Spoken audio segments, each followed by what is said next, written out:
one-step inequalities. After watching this video, I will be able to solve linear inequalities by using addition or subtraction.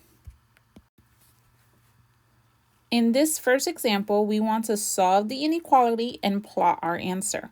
So the very first thing is we want to solve this inequality the same way we would an equation. So we would follow the same rules by doing the inverse operation to isolate the variable. So if r is my variable, minus 8, add 8 to both sides. So r, now instead of having an equal sign, you're going to bring down your symbol. So I'm going to bring down my less than symbol. 2 plus 8 is 10. And now that I have my variable isolated, my answer is telling me that r is anything that's less than the number 10. So now we have to plot our answer.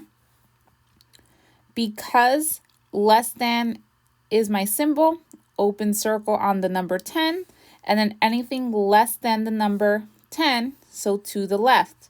You can check your answer by picking any number on the number line to see if the inequality makes sense. So if I were to pick the number 7, for instance, 7 less than 10, that makes sense. So my answer is correct.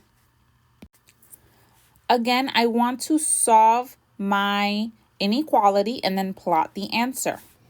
So again, following the rules of equations, I am going to use inverse operation. So in order to isolate x, I'm going to do the inverse by subtracting 15.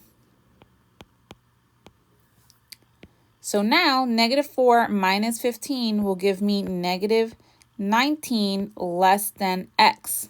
Now remember, this means that x is greater than negative 19. So I am going to go to negative 19. I am going to do an open circle because it's a less than symbol. Now on my number line, negative 19 would be a number in between negative 20 and negative 18. So open circle, negative 19. And now this is telling me that x is bigger than negative 19, or x is greater than, and numbers to the right are greater than something. So I would be shading this to the right. Again, you can check your answer by plugging in any number on the number line to see if it makes sense.